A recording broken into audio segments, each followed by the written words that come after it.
Tonight, my friends, I want to tell you a story that begins not with war or betrayal, but with a door that was never opened. Deep in the countryside of northern Aquitaine, far from the bustling courts and loud markets, stood an estate draped in ivy and covered in whispers. The villagers nearby spoke of its owner only when the moon was high and the candles were low, for he was not cruel nor kind, but strange. They called him Lord Selim, a man of silver hair and quiet footsteps, whose eyes never lingered and whose voice was barely more than a breeze. He rarely appeared in town, and when he did, it was only to collect rare books, ancient herbs, or custom requests delivered in sealed letters. Most believed he lived alone. Others claimed he kept someone hidden within his walls, but no one ever saw her dart. It was said he paid a dowry unlike any before, not to a father, nor a kingdom, but to the monastery itself. Gold coins, lined in velvet, handed over in silence to secure a nameless girl who had never danced at court, nor studied in royal halls. She arrived at the estate one fog-drenched morning, veiled and silent, stepping down from a carriage that vanished as quickly as it came. No one knew her origin, no one ever heard her speak, but the window on the west wing lit each night with the softest glow, and shadows passed across the curtains like slow-moving clouds. The servants were instructed never to knock, never to clean, never to ask, and so they didn't. They said she wore white every evening and never aged, that she walked barefoot through the inner gardens when no one looked, and that sometimes Lord Selim would sit outside her door, his hands folded, his eyes closed as if listening to a music no one else could hear. He paid a fortune for her presence, but not once in all the years that followed, did anyone hear the creak of her door opening, and yet she was never gone. The villagers, of course, invented stories to fill the silence. Some said she was a nobleman's daughter promised to another, hidden away to protect her family's honor. Others whispered that she was not a woman all but a spirit, bound by ritual, bought not with coin but with blood. There was talk of a painter who once came to the estate, invited by Lord Selim himself. He stayed only one night. When he returned to the village, he was pale and wordless, his canvas blank. When asked what he saw, he simply said, "She looked at me," and then he never painted again. It was enough to keep most from curiosity. No one wanted to risk losing their voice or their mind, but beneath the rumors and fear, there was a deeper question that no one could answer. Why pay so much for someone you never touched? Lord Selim was not young when she arrived, nor was he lonely in the way people often imagine. He had no desire for company at banquets, no interest in heirs, no hunger for flesh. He dined alone, read long into the night, and walked his gardens like a monk. The girl or the woman, as some suspected, was not his prisoner, nor his wife. There were no vows exchanged, no feast, no ring, no priest, and yet every expense was paid as if she were royalty. Silk for her chamber, perfumes imported from the east, a rare harp delivered, hand-carved from ashwood, though no one ever heard it played. The door remained closed. The servants didn't speak of her directly, but their eyes did. When dusting near her hallway, their steps slowed. When asked about her room, they changed the subject. And always, when the subject of Lord Selim arose, their voices lowered not from fear, but from something stranger, something like reverence, or awe, as if whatever lived behind the door was not to be understood, only respected. And in that space between understanding and belief, the legend began to grow quietly, like vines in moonlight. There was a boy once Thomas, the son of the estate's candlekeeper, who dared to linger near the west wing hallway longer than he should have. He was small enough to go unnoticed and curious enough to ignore warnings. One evening, just before the lamps were lit, he crept up the staircase and sat at the far end of the hall, pretending to polish the railings. He waited in silence, listening to the stillness, hoping for a sound, and then, just as the light from the setting sun turned the floorboards gold, he heard humming. Not a song he recognized, not even a melody that made sense. It was delicate, like someone tuning air into threads, a sound so fragile it might vanish if named. Thomas held his breath. The humming stopped. A soft knock echoed from the other side of the door, not someone knocking in, but someone knocking out. Then silence. Thomas never went back. Years later, when he became a father, he would tell his daughter about that day, not as a warning, but as a moment that made him believe there were mysteries better left untouched. He said it gently, with no fear in his voice, but with a weight in his eyes that children feel before they understand. His daughter would grow up and pass that story down, and so even as generations moved on and the estate changed hands. The legend of the untouched lady remained, but what no one knew, not Thomas, not the servants, not even Lord Selim himself, was that the silence behind the door was not emptiness. It was presence, chosen, deliberate, and complete. Behind the door lived not just a girl kept away from the world, but a world kept safe from the noise of everyone else. Whatever bargain had been struck, whatever price had been paid, it was not for love, not for beauty, and not for obedience. It was for space, the kind no one else dared to give her, and that, perhaps, was worth more than gold. Years passed, and seasons melted into one another like soft candle wax. The estate aged gently, its stones darkened by rain, its vines growing thicker, as if trying to wrap the house in secrecy. Lord Selim's silver hair turned white, and though his posture remained upright, there was a heaviness in his walk that hadn't been there before. He still visited the town, though less often, and when he did, the villagers no longer whispered with suspicion, only wonder. The name of the girl, if she ever had one, was still unknown. No one asked, no one dared. But once, a midwife who had travelled far from the eastern provinces came to the estate by mistake. Her horse had gone lame, and she was offered shelter. She noticed the harp in the hallway, untouched but polished. She noticed the white lilies always fresh in the vase near the west wing. And when she passed the hallway, she paused not out of curiosity, but recognition. "I know that scent," she murmured softly. "It's mountain lavender, rare. From where I was born." Lord Selim only nodded and offered her warm broth. That night, the midwife claimed to have heard footsteps in the corridor barefoot, light, graceful. She never saw anyone, but when she left the next morning, she placed a small, dried sprig of lavender on the windowsill outside the west chamber, whispering something in a language no one else understood. She didn't speak of it again, but years later, when she was old and toothless, she'd sometimes stare into the fire and say, "She chose to stay, you know."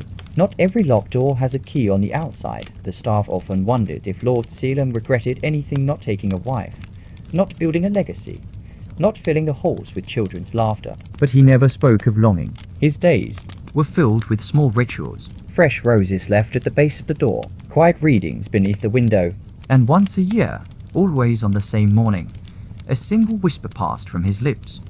"Thank you for staying."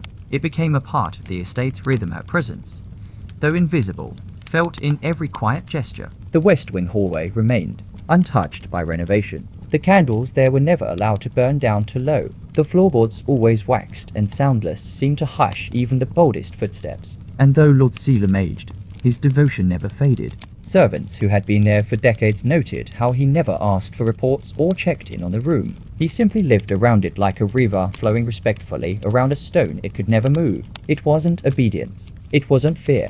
It was reverence, but also something gentler, like gratitude, as if the closed door offered him something no conversation ever could. Visitors came and went over the years. Dukes, scholars, even a wandering poet who stayed one summer to document the architecture of forgotten estates. He was intrigued by the untouched wing, the pristine condition, and the way the staff shifted their voices when speaking near it. One evening, as golden light poured in through the high windows, he asked Lord Selim directly, "Is there someone behind that door?" The old man sipped his tea, calm and unshaken. "There was," he said, "and perhaps, in a way, there still is." The poet pressed for more. "But who?" Lord Selim's gaze moved to the dying embers in the fireplace. "Not who, what?" And with that, the conversation ended. The poet left the next morning, more puzzled than enlightened, but he included a line in his journal before leaving.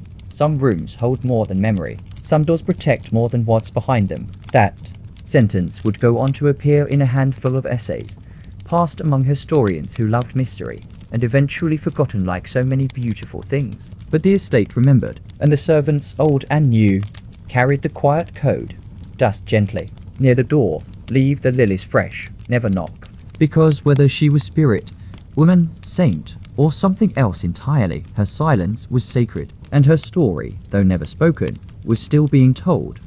There was something almost musical about the way silence moved through that corridor. Not the empty silence of forgotten places, but a living, breathing kind, like a pause in a lullaby just before the next note. New workers who joined the estate often noticed it first. They would say the hallway smelled sweeter than the rest of the house, though no one ever sprayed perfume.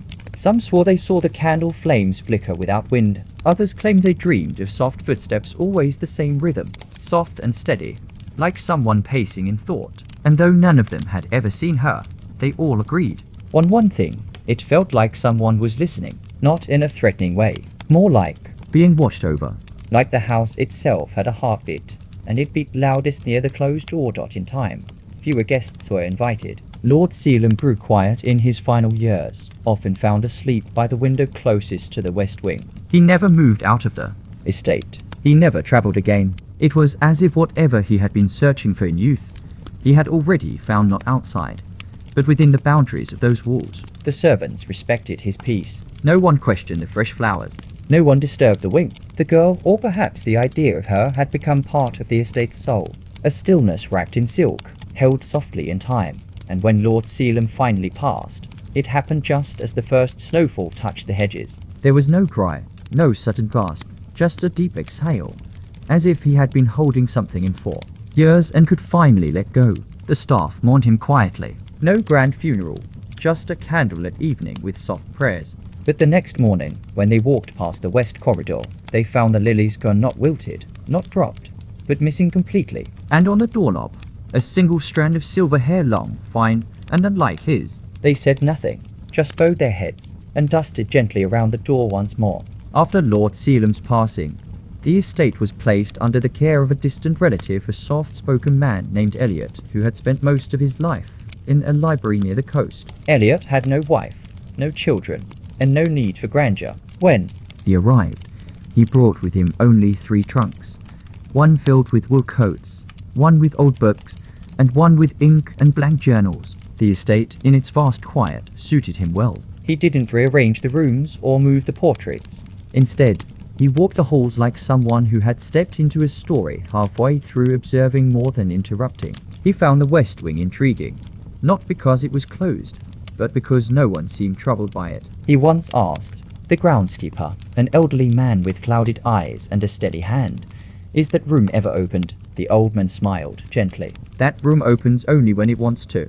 Elliot laughed at the time, thinking it just another local superstition. But days turned to weeks, and weeks to months, and still, the door remained untouched. Yet things around it seemed unusually well kept. There always smelled faintly of lavender. The wood shone with fresh polish. The lilies were replaced before they ever wilted, though no one could remember doing it. Elliot, being a man of habit, began taking notes. He wrote every evening by candlelight, recording what he noticed, what he heard, and what he couldn't explain. There were no ghosts, no creaks in the night, no moving shadows, only presence, gentle, watchful, undisturbed. Then one rainy afternoon, while sorting through the ledgers in the estate's old office, Elliot discovered something unusual. Tucked between tax records and farming logs, there was a single page, handwritten in delicate script, dated nearly 50 years earlier. It read, "To leave a door closed is sometimes an act of love. To keep a promise that no one else understands, that is legacy." Elliot paused, tracing the ink with his finger. It wasn't signed, but something in the handwriting felt human, and somehow heartbreakingly content. The discovery of the handwritten page lingered in Elliot's thoughts like the echo of a bell long after it had been struck. That night, he didn't write in his journal. Instead, he sat by the fireplace with the page on his lap, rereading it again and again. The script was elegant but aged, the ink slightly faded, and the corners of the paper curled inwards like it had once been hidden tightly away. Elliot had handled countless old documents in his life, but this one felt personal. Not a record, not a letter, more like a confession carefully folded between pages no one was meant to open. He considered asking the staff if anyone recognized the handwriting, but something stopped him. A kind of instinct, maybe, or respect, as though to question it too directly would break whatever invisible thread had held that room together for all these years. Over the following days, Elliot began to notice small patterns. A breeze that moved only through that wing of the house. A robin that always landed on the windowsill of the west chamber, even in the cold. Once, while reading in the study, he heard music, faint harp strings, played gently, then silenced. Just as quickly, he rose and followed the sound. But by the time he reached the corridor, there was only quiet again. Still, the air carried a warmth there that the rest of the estate lacked. Not temperature, something deeper. A memory, perhaps, suspended like dust in golden light. Elliot, never one to indulge fantasy, found himself walking the hallway each morning. He never touched the doorknob, never tried to listen at the door. He simply passed, offering a polite nod, the way one might greet a figure at church or a neighbor behind stained glass. He began leaving things a feather, a poem written on soft parchment, a pressed flower from the garden, not out of expectation, but out of courtesy, like saying thank you to a silence that had always been kind. And each time he did, the lilies by the door seemed just a bit fresher the next day. One evening, as twilight painted the estate in shades of indigo and gold, Elliot placed a small object beside the lilies, a key. It wasn't meant to open anything, at least not physically. It was from an old desk drawer he had inherited from his grandfather, ornate, but rusted shut. Elliot had always kept the key, not for its function, but for the memory it held. That evening, he left it beside the door as a kind of offering, a symbol, perhaps, of unlocking something that needed no force. He didn't expect anything in return, but the next morning, as he passed the west corridor, he noticed the key had been moved, not far, just turned slightly, now facing inward instead of outward. A small thing, a subtle thing, but unmistakably deliberate. He stood still for a long time, watching the hallway in silence. The candles were steady, the lilies were perfect, and yet something had shifted, not in the room, but in him. For the first time, he didn't feel like a visitor in Lord Sealam's world. He felt invited, as if, by honoring the quiet, he had been allowed to share in it. That day, Elliot returned to his journal and wrote only one line. Some doors open without moving. He closed the book and left it open on his desk, the candle beside it flickering in agreement. Later that week, Elliot walked the estate with new eyes. He noticed how the birds circled twice before landing near the west wing, how the ivy along that wall grew in tighter spirals, almost protective, and how, when the wind passed, the chimes in the garden never rang unless the door was in view. It was as if the estate itself guarded her, whoever she had been, whatever she had become, with rituals too old for language. Elliot never broke the silence. He never tried to solve the story. He simply let it breathe beside him, and in doing so, the mystery didn't vanish. It deepened, not like a riddle to solve, but like music meant only to be heard and never explained. Some years later, during a quiet winter, Elliot received a package without a sender. It arrived in the early morning, placed gently on the doorstep as if by unseen hands. No postmark, no handwriting, just a small wooden box sealed with an old silk ribbon, pale blue and fraying at the edges. Inside, there were only two things: a faded handkerchief embroidered with the initials LA and a single sheet of parchment, folded with great care.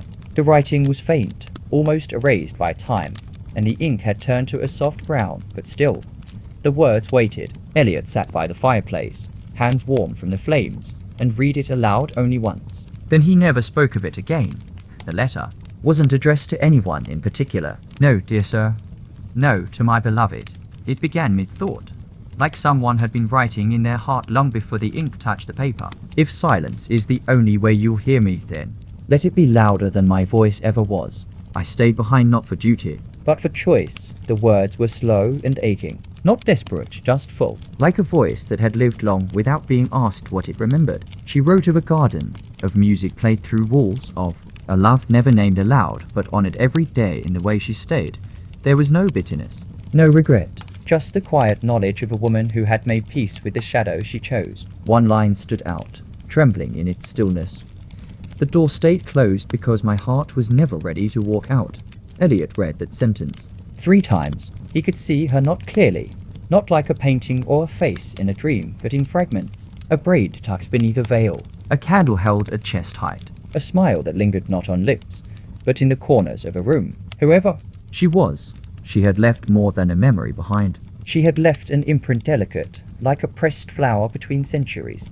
Elliot didn't place the letter in his journal. He didn't frame it or lock it away. Instead, he returned to the west wing just before dusk and slid the folded page gently beneath the bouquet of lilies. It felt right, as if the letter was always meant to return there. For a moment, he stood still, hand lingering over the petals, letting the quiet wrap around him like wool. The air had its usual softness, but that evening, something new hovered there. Not just memory, but acknowledgement. A sense that, somewhere beyond what could be seen, someone had felt the letter arrive. Not to be read, but to be remembered. That night, Elliot didn't sleep, not from fear or discomfort, but because peace, when deep enough, sometimes keeps you wide awake. The next morning, he found the lilies changed, not replaced, but arranged differently, as though someone had turned each stem slightly toward the window, so the morning sun would catch them first. The letter was gone. No trace of paper, no draft from the wind, just absence calm, complete, and unmistakably intentional. Elliot smiled, not because he understood, but because he didn't need to. Some things weren't puzzles, they were offerings, gestures passed hand to hand across the silence of time. That day, he walked the entire estate, greeting each room like an old friend, touching the banisters with care.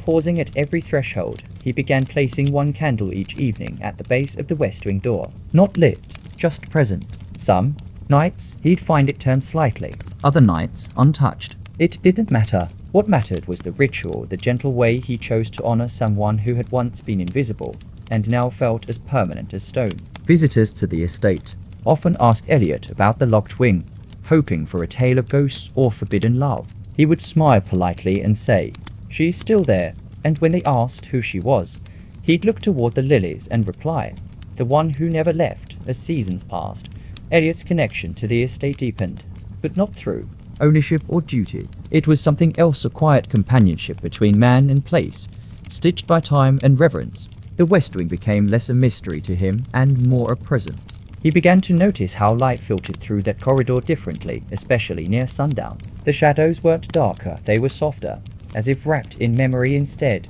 of emptiness. He never saw her, not even in dreams, but she became part of his rhythm, his thinking, his days. When he brewed tea, he brewed to cups. One stayed untouched. When he played music in the study, he chose pieces with delicate harps and quiet violins. Nothing too loud, nothing that demanded attention, just sound that could rest softly between the walls. The guests who came and went through the estate rarely saw this side. To them, Elliot was a gentleman of discipline and calm, the steward of an elegant relic. But those who lingered longer, the painter from France, the archivist from Florence, the widow from Kent, each left with a strange feeling they couldn't quite name. Some said they felt watched, but not intrusively. Others said they heard music when no one was playing. A few simply whispered, "She's still here," without ever knowing why.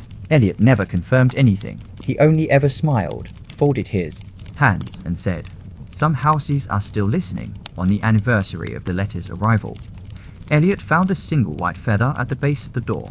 It hadn't blown in. It was upright, resting gently against the wood as if placed by hand. He didn't pick it up. He didn't frame it. He simply sat beside it for a long while, the candle by his side flickering in rhythm with his breath. The flame didn't waver, and neither did he. There, in the hush between heartbeat and silence, Elliot understood something he never tried to explain, that some stories are kept not in books, but in the way a soul lingers, quietly, forever, where it once chose to stay.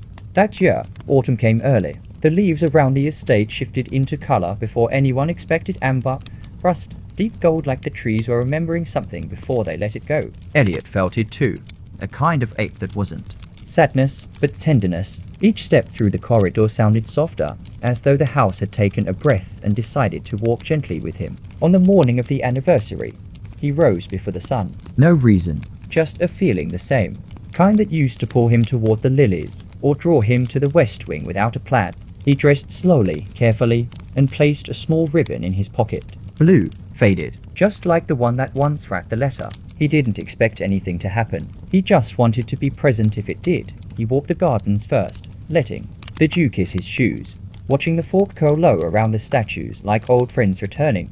Then he stepped through the silent halls, candle in hand, until he reached the door. The west wing had never been unlocked. Elliot had never tried. It wasn't out of fear, or respect, or superstition. It was simply understood. The door stayed closed because the story lived better that way. Stories, he believed, weren't always meant to be finished. Some were meant to echo, to hum quietly in corners and pages and breath. So he placed the ribbon at the base of the door and sat down. With his back to the wall, he stayed there for hours, not waiting, just being. And as the light shifted from gold to grey and back again, Elliot found himself speaking softly. Not prayers, not questions, just pieces of thoughts, fragments of memory, like one half of a conversation that had been going on for centuries. "I still hear your steps," he whispered. Even when I'm not listening, the wind didn't reply. The walls didn't creak, but somehow it felt heard, as if on the other side of that door, someone had been listening to quietly, faithfully. All along as evening settled in, Elliot remained near the west wing. Candle now lit beside him, its flame steady despite the occasional draft. He wasn't cold. In fact, he felt warmer than usual, as if the room had drawn closer to him, wrapping around him like the embrace of something unseen but familiar. He rested his hand on the wooden floor, fingers tracing the grain as if following a map etched by centuries, and for the first time, he spoke her name, not loudly, not even fully, just the beginning of it, Ellie, like a note in a forgotten melody. The sound fell into the room like a stone into still water. It didn't echo, it settled, and with it came a feeling that something fragile had been honored. He closed his eyes and let his head rest against the wall.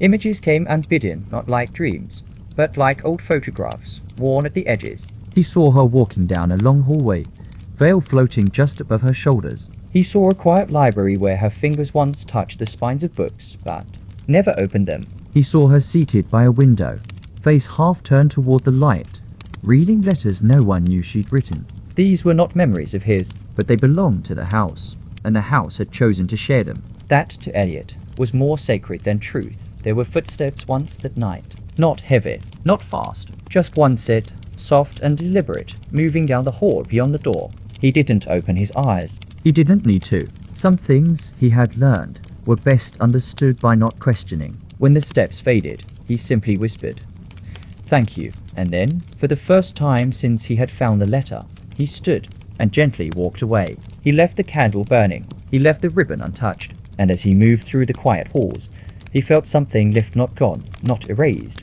but softened, like a weight that had learned how to float. Later that night, Elliot returned to his study, where the fireplace whispered softly and shadows curled like cats in the corners. He poured himself a cup of tea chamomile, no sugar, and left it. Second cup on the table across from him. No chair was pulled out. No one would sit there, but the gesture had long since become part of his routine, like brushing dust from an old book before opening it. He sat with his back straight, hands around the warm porcelain, and simply listened, not for voices or signs, just for stillness. The kind that settles only when something ancient has been understood. A hush of completion, not absence. The kind of quiet that feels earned. Across the room, the candle from earlier had burned low. Its light flickered faintly against the far wall, where a painting once hung now bare. Elliot had removed it months ago, without knowing why. And now, in that empty space, the flame danced like it was painting something new, a story that couldn't be framed. He thought of how many tales had been told inside this house. Some shouted, some wept, some never spoken aloud. But this one, the one he had lived silently for years, was the kind that didn't need words anymore. It had lived in gestures, in quiet cups of tea, in ribbons and lilies, in footsteps not taken and doors never opened, before going to bed. Elliot took the feather he had kept all this time, the one that had appeared by the west wing on the first anniversary, and placed it on the windowsill. He didn't press it between pages or hide it in a drawer. He left it there, visible to the moonlight, where it caught just enough silver to glow. Then he whispered a final word, not to her, not to himself, but to the house. "I'm still here," and the wind, that night, brushed through the curtains like breath. Not cold or urgent, but gentle, the way someone touches a shoulder when they don't want to wake you, only remind you that you're not alone. The following week, Elliot began to notice the house in a new way. Not louder, never louder, but clearer, as if something once hidden had adjusted its focus, allowing the quiet to shape itself into meaning. The walls didn't speak in words, but they breathed differently. The wood held warmth longer. The glass in the windows caught reflections that hadn't been there before. In the upstairs corridor, the same one he passed through every morning, a small draft had vanished, and in its place, a scent lingered faintly floral, like lavender that had been dry decades ago, but somehow still remembered its bloom. He paused at that spot often now, not out of curiosity, but out of affection, the way one might slope, near a place where a friend always waved. The staff didn't mention these changes. Perhaps they didn't feel them, or perhaps they chose not to speak. In houses like this, where history lingers in the dust and stories float just beneath the polish of the floors, silence is a language of its own. Elliot didn't question. He only moved a little slower now, more carefully. He touched doorknobs gently, as if greeting them. He opened curtains just wide enough to let in morning light, never more. He began placing single books on tables, not to read, but to offer, as if he was saying, if you wish to return, here is something soft to come back to. One afternoon, he found an imprint on the cushion of the west window seat, the one that faced the garden, her garden. It wasn't deep, and it didn't last, but he saw it. A curve, a hollow, just enough to suggest someone had been there. He didn't rush to it. He didn't touch it. Instead, he stood by the doorway and smiled, not at what was there, but at what had been made possible, the idea that presence didn't always mean form. Sometimes it meant permission, and perhaps, just perhaps, the house had decided it was time to start remembering out loud. In the days that followed, Elliot found himself following the light. Not in any metaphorical sense, but quite literally. Each morning, he'd watch the way it moved across the wooden floors, how it stretched across paintings and climbed the corners of the ceiling like it had a mind of its own. There was something comforting in that quiet routine. It became a ritual not for worship, but for noticing. The light revealed things slowly. A small hairpin beneath a hallway cabinet, one he swore hadn't been there the day before. A piece of folded parchment, blank, resting on a staircase banister as if waiting for someone to write what had never been said. Elliot didn't rush to interpret. Instead, he took it all in like someone listening to a lullaby in a language they didn't speak, but still understood. He moved with softness now, not out of fear but respect. The house had grown delicate, not fragile, but intimate, like it trusted him with a secret. And Elliot responded in kind. He began lighting candles in rooms he hadn't entered in years. He left them there no reason, no purpose, as if inviting the past to return whenever it felt safe to do so. He placed a lily on the dining table every evening, even though he never sat there. The table remained untouched, but the flower never wilted quickly. Somehow, it stayed longer than it should have, as if the space had been waiting for that kind of offering. Then came the humming. Not a song, not even a tune, just a vibration. A feeling at the edge of sound. He'd feel it in the library, sometimes near the grand staircase, often near the west wing. It wasn't eerie. It wasn't strange. It was familiar, like something long asleep was stretching beneath the floors, beneath the years. Elliot didn't speak of it. He simply nodded when it came, acknowledging it the way one does a returning friend. And in return, the house seemed to soften more, like it too had been holding its breath, and was now finally learning how to exhale. One evening, just as dusk pressed its soft blue fingers against the windows, Elliot sat in the reading chair near the west fireplace. The fire was low, more ember than flame, but it filled the room with that comforting rhythm, the quiet crackle of wood breaking into warmth. In his lap was a book he hadn't opened in years. It wasn't the words he wanted, it was the weight of the book, the feel of the leather cover, the way old pages held the scent of time. He didn't turn the pages, he just sat there, listening. To the fire, to the distant creak of floorboards, to the silence that felt not empty, but full. Then, a shift gentle and almost imperceptible. The candle on the side table flickered once, then stood still. The air cooled by a single degree. Elliot's gaze drifted to the mirror on the far wall, a tall frame of gold and wood, worn at the edges like a memory too often touched. And in that mirror, he thought he saw, not a figure, but a suggestion, a shimmer, a blur that felt like a person turning away, not approaching. No face, no shape, just the idea of someone who had been watching and now chose to leave quietly, with dignity. He didn't move, he didn't even blink, because he understood something important. Not all goodbyes need to be spoken aloud, he whispered into the quiet. It's all right. Not as an invitation, not as a farewell, just as a blessing, one given with no expectation of return. And, in the stillness that followed, the fire shifted, the floor sighed, and Elliot felt something inside him settle, like a knot that had loosened, like breath let out after years of holding it in. He closed the book without opening it, stood slowly, and let the fire burn itself out. The candle was left to keep watch, and somewhere beyond the west wing, a draught returned soft, cool, and carrying the faintest trace of lilies. Not fresh, not recent, just remembered. By the time spring crept back into the garden, Elliot no longer looked for signs. He no longer paused at mirrors or waited beside the west window for feathers or impressions. Something had shifted, not in the house, but in him. The weight he once carried had become light, like a coat worn so long you forget it was ever heavy. The garden bloomed again. with lilies rising in soft defiance of the years. No one planted them, no one watered them, yet they appeared modest, white, and trembling in the breeze as if they remembered why they were once loved. Elliot would walk slowly among them, hands behind his back, and greet each one with a nod, not because he believed she was there, but because, in a way, he no longer needed her to be. The villagers still whispered about the manor, how lights flickered when no one was home, how petals from the garden sometimes appeared in the chapel pews without explanation, but the gossip softened over time, turning into stories the kind told beside fireplaces to children who didn't ask for proof, only wonder. Elliot never corrected them, let them believe in ghosts, in love that lingered, in houses that held memories longer than stone should. He knew the truth was not a contradiction of mystery, but part of it. Sometimes what we feel matters more than what we can prove, and in the silence between breath and thought, between nightfall and morning, that truth lives quietly. One morning, Elliot sat beneath the arbor where they once walked, a shawl around his shoulders and a small music box in his lap. He turned the key gently, letting the fragile tune escape into the fresh air. It was a melody she had once hummed, or perhaps one he only imagined she had. As the notes floated out and the wind carried them into the hedges, Elliot smiled without sorrow, the kind of smile that says, "We were here, not forever, not without change, but long enough to leave something behind that no one could quite explain and no one needed to."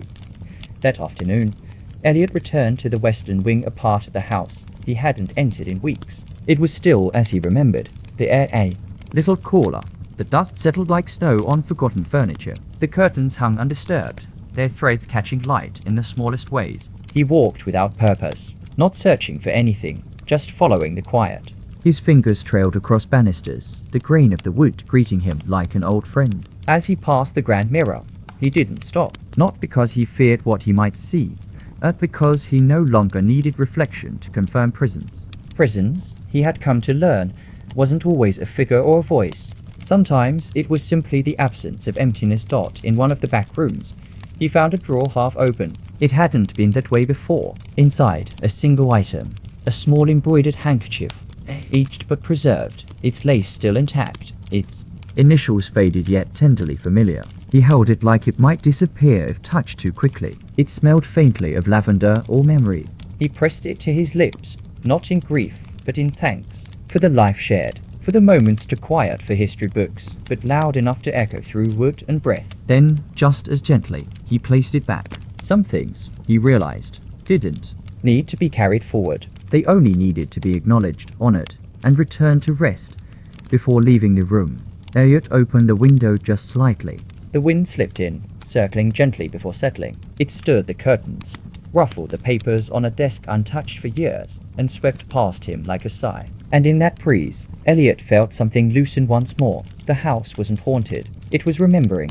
And he, too, was no longer bound by what had been, but freed by what still lingered with love. The handkerchief, the lilies, the silence, they weren't signs of sorrow. They were invitations to peace. That night, Elliot lit a single candle and placed it by the bedroom window. He didn't do it for tradition or superstition. It wasn't a ritual he had read about. It just felt right. The flame shimmered softly against the glass, reflecting out into the garden like a tiny star trying to guide something home. He stood there for a while, wrapped in his wool shawl, watching the night as it watched him back. There was no wind, no sound, just the deep stillness that comes when everything that needed to be said has already been whispered. He breathed in deeply, then out, as if finally letting go of years that had clung to his ribs. And as he turned away from the window, he noticed something on the edge of the floor. One white lily, freshly bloomed, its petals still kissed with dew. He didn't question how it had gotten there. Some things, Elliot had come to learn, weren't meant to be traced or explained. He picked it up gently, cradling the bloom as if it could feel. Instead of placing it in water, he set it between the pages of the book he had once held by the fire, the one he never opened. He closed it softly, sealing the flower between stories unread, memories unspoken. Not to hide it, but to preserve it, to let it live between silence and meaning, where it had always belonged that evening. As Elliot lay in bed, he didn't think of ghosts or regrets. He thought of the breeze in the western corridor, the flicker of candlelight on old mirrors, and the sound of a music box echoing through garden walls. His eyes closed slowly, not from exhaustion, but from peace. and in that quiet descent into sleep, he smiled once more, not for what had ended, but for what had remained. Not everything fades. Some stories, once felt deeply enough, settle into the walls and the breath of a place, and choose to stay, even long after their tellers have gone. The next morning came quietly, with a sky the color of parchment and the kind of soft light that feels like a hand on your shoulder. Elliot moved slower now, but not from age, from intention. Every step in the manor had become a farewell disguised. As a ritual, he made tea and drank it near the fireplace, though he didn't light it. He walked the halls with one hand brushing the walls, as if thanking them for holding so much. In the study, he opened the old ledger where he had once tracked the estate's expenses and wrote one final line. All is settled. No date, no signature, just the words resting on the page like a last breath. He didn't cry. There was no sadness left to spill. What remained was something quieter than grief, the soft dignity of completion. Later that afternoon, Elliot returned to the garden, now more plume than earth. The lilies, wild and untrimmed, swayed in clusters like a silent choir. He walked among them slowly, speaking no words but offering presents. In his hand, he held a folded piece of parchment, the kind once used for letters that took weeks to arrive. He knelt near the oldest tree, its roots gnarled and deep, and gently placed the parchment into the soil. No ceremony, no stone, just soil and intention. The letter had only one line. I never stopped loving the way you stayed. And that was enough. As the sky turned amber and the first stars peeked through the branches, Elliot stood once more. He didn't look back at the manor. He didn't check the window for candlelight or signs. Instead, he walked to the chapel and sat alone in the back pew, where no one had sat in years. He didn't pray. He listened to the stillness, to the breath between heartbeats, and in that silence, something or someone breathed with him. Not beside him, not beyond, but within. Evening settled over the estate like a soft cloak. The wind slowed, and the trees stood tall as if listening. Inside the chapel, Elliot remained still. He wasn't waiting for a sign anymore. He had learned that not all presence announces itself. Some simply rest within us, changing the way we hear silence or feel warmth. In that pew, surrounded by the quiet stones and faded carvings, Elliot didn't feel alone. He felt joined, not by ghosts, but by everything that had mattered: the laughter in old corridors, the echo of footsteps on wood, the scent of lavender that once lingered in the folds of a dress. Life, he understood, didn't end when the body grew tired. It softened, thinned, and passed into the things we touch without noticing. Curtains, doorknobs, garden paths, even breath. The bell above the chapel hadn't rung in decades. But as the stars blinked awake, a faint tremor passed through its rusted bronze. Not a chime, not a call, just a whisper of memory. Enough to make the birds shift gently in the trees. Elliot smiled. He rose slowly, his hands careful, as if holding the very air. Before leaving the chapel, he paused at the altar, not to speak, but to place a small white stone beside a wooden carving of an open hand. No one had ever noticed the carving before, but tonight, it felt as though it had always been waiting. He stepped outside as the moon rose fully. The house, lit from within by just a few flickering candles, no longer felt empty. It looked like it had exhaled, as if relieved to have held its story long enough. Elliot turned back once, not with longing, but with the kind of gratitude one feels after a long conversation has finally ended, not because it had to, but because it was complete. He walked slowly back toward the arbor, where petals gathered at his feet like a path already chosen. And under that silver sky, everything was exactly as it should be. That night, the candle Elliot had lit by the window flickered its final glow. No breeze had touched it. It simply finished burning just as stories do, gently, without force. He lay in bed once more, not from weariness, but from readiness. Around him, the house hummed softly, like a lullaby remembered from childhood. Each creak of the floorboards above, each rustle of curtains felt familiar, not haunted. These were the sounds of life that had passed through, like wind through reeds, never meant to stay still forever. Elliot rested his hand over his chest, not dramatically, but with calm, as one might place a bookmark between pages before turning off the light. And as his eyes closed, the last thing he saw was not the ceiling, but the shape of lilies against the window pane, their shadows dancing gently with the candle's last breath. He didn't leave the world with noise or sorrow. He left like he lived, in quiet reverence, letting go of what could not be kept and honoring what could never be lost. When morning came, the manor didn't cry out. It simply stood, as it always had, but with something different in there, something softer. Birds gathered along the garden walls, sunlight filtered in with more patience, and on the old desk in the study, a single lily had bloomed, no vase, no roots, just resting there as if Eliot had placed it himself, and for those who might pass by that estate someday. They will not find grand portraits or relics of gold, but if they sit by the fireplace, or walk through the garden, or touch the cold stone of the chapel, they might feel something warm pressed gently against their soul. A kindness without voice, a story without words, a presence that asks nothing, only that you notice, and in that moment, you'll understand. Some lives don't, and they continue, quietly, in the things they touched with love, and those things, even in silence, remember how to speak.